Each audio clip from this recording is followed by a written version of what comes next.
मैं प्रोफेसर कमल नयन आपके पास आऊं, लेकिन मैं धनंजय भाई एक चीज और मुझे लग रही थी कि चोरों में भी दो तीन कैटेगरीज होती हैं। सबसे ज्यादा मार खाता है गिरहकट, जब कतरा होता है उसकी बड़ी पिटाई होती है, उसकी सामाजिक वो भी होता है और वो हर जगह पे। तो ये कुछ गिरहकटी वाला और जेब कतरे वाला काम किया है ना, कि जेब कतरा काट के आपका वोट इधर कर लिया। जेब कतरा यही के सब काम करता है। और मैं एक और चीज इसलिए बता दूं कि कई जगह से एक सूचना और आ रही है, जो ईडब्ल्यूएस की आपने बात की, कि जो ईडब्ल्यूएस की कट ऑफ है वो बहुत ही नीचे है। मतलब उसमें जो मेरिट का मामला आ रहा है वो बहुत नीचे आ रहा है। वो भी एक चिंता का विषय है, क्योंकि वो लोग शायद इतना क्वालिफाई नहीं कर पा रहे। खैर, वो कहीं और हो जाएगा। मुझे एक जो कमल जी, जो धनंजय जी कह रहे थे कि वो मलेशिया चले गए या कहाँ चले गए, मेरे ख्याल में, क्योंकि ये बात तो अमित शाह साहब ने कही थी कि तीन वो आए हैं और आतंकवादी बिहार में घुस गए हैं। मेरे ख्याल में उनको एक ज्यादा जरूरी काम दुबई में मैच कराना है इंडिया पाकिस्तान का। तो वहां चले जाके उनकी ड्यूटी वहां लगाना शायद ज्यादा जरूरी था, क्योंकि 14 तारीख को मैच हो जाएगा, उसके बाद फिर भेज दिया जाएगा बिहार में। ये घबराइए मत बिहार वालों, वो बिहार में दुबई में इंडिया पाकिस्तान का मैच करा के वो फिर यहाँ यहाँ उनको भेज दिया जाएगा, क्योंकि जैसा लग रहा है कि वो दुबई वापस मैच कराने चले गए। मैं एक चीज कमल जी, दो चीजें आपसे पूछ। एक तो मुझे ऐसा लगता है, मैंने कल भी आपके शो में कहा था, इस सब में जैसे होता नहीं, कभी कभी किसी का भाग्यशाली होते हैं, इसमें जो सबसे ज्यादा फायदा इस पूरे उसमें हुआ है, तो मैं ये अभी भी मानता हूं कि वो अ, किसी भी और नेता से ज्यादा नीतीश जी का हुआ। नीतीश जी को बैठे बिठाए, अब उनकी उनकी हैसियत बढ़ गई है। अब ये सार्वजनिक रूप से कहा जा रहा है कि नहीं, आधी सीट पे वो लड़ेंगे, उनको बराबर की सीट मिलेगी। अभी तक नीतीश जी बिल्कुल किनारे हो गए थे, अब नीतीश जी का इसमें फायदा हुआ है।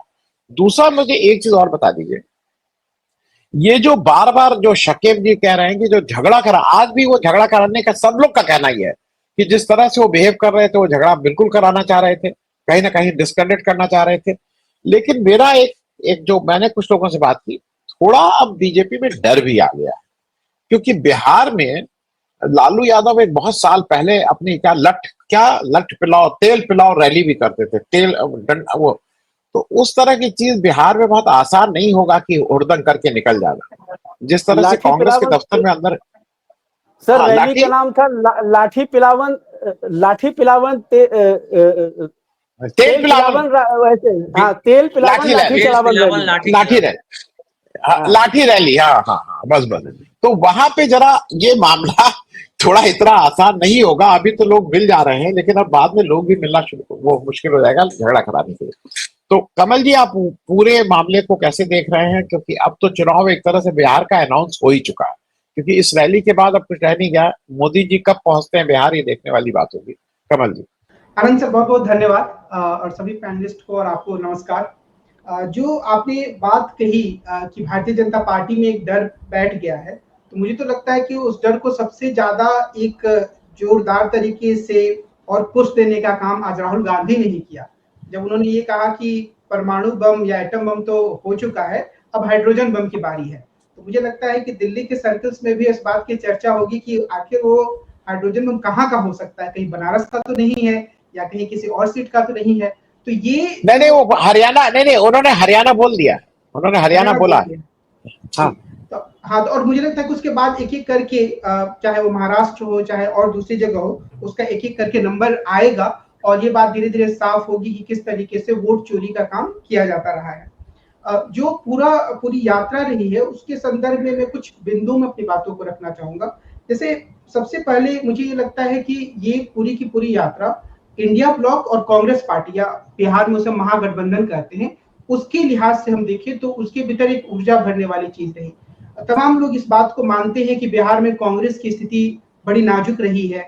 कई बार यह कहा जाता है और मजबूती से कहा जाता है, इसके पीछे तर्क भी दिए जाते हैं कि असल में 2020 का चुनाव तेजस्वी जीत गए थे, कुछ तो बेईमानी हुई, कुछ वोट चोरी वाला काम हुआ और कुछ कांग्रेस के प्रदर्शन में थोड़ी बहुत कमी रह गई थी। स्थानीय स्तर पर और मजबूती से चुनाव लड़ा जाना चाहिए था, शायद वैसा नहीं हो पाया।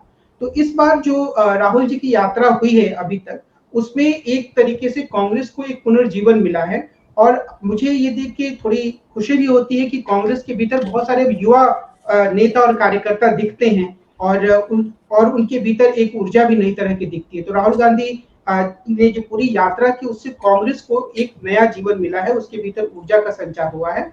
इंडिया ब्लॉक के जो पूरे कार्यकर्ता थे, क्योंकि वोट अधिकार यात्रा थी, राहुल गांधी ने हर जगह इस बात पर जोर दिया और एक नारा भी गढ़ दिया, जो कि पूरे देश में अब इस नारे से लोग परिचित हो चुके हैं, वोट चोर गद्दी छोड़।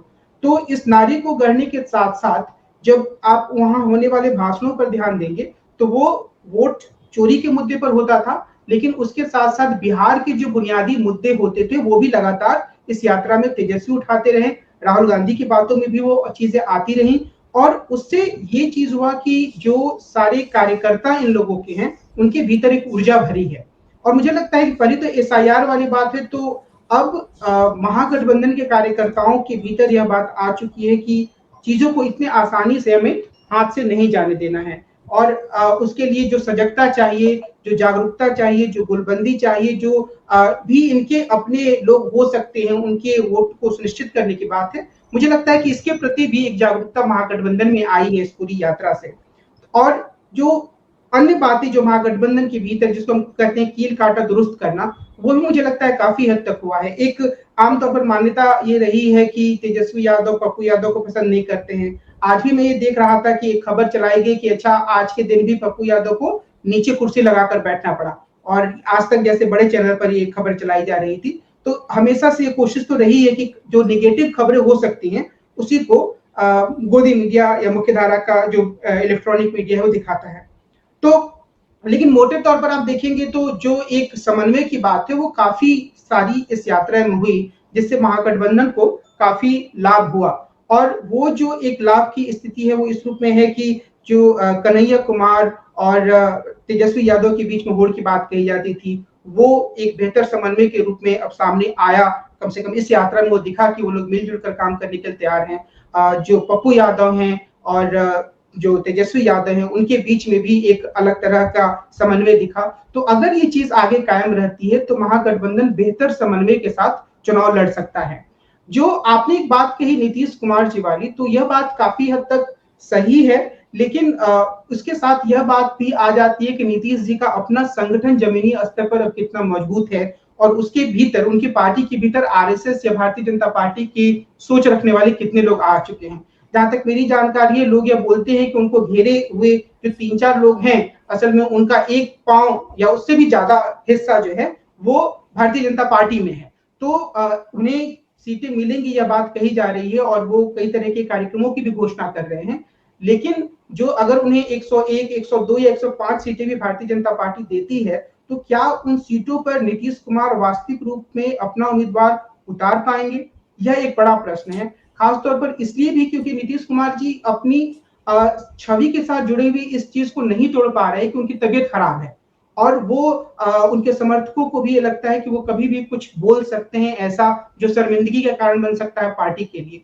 तो अगर नीतीश कुमार जी को अपना स्टेक अगले विधानसभा चुनाव में रखना है मतदाताओं के बीच, आम लोगों के बीच में, तो उन्हें एक मजबूत नेता के रूप में खुद को दिखाना होगा। उन्हें कुछ ऐसी यात्राएं करनी होंगी जैसे तेजस्वी कर रहे हैं, उन्हें कुछ ऐसे भाषण देने होंगे जैसे राहुल गांधी दे रहे हैं कि उनके पास एक विजन है राज्य को यहां से आगे ले जाने का।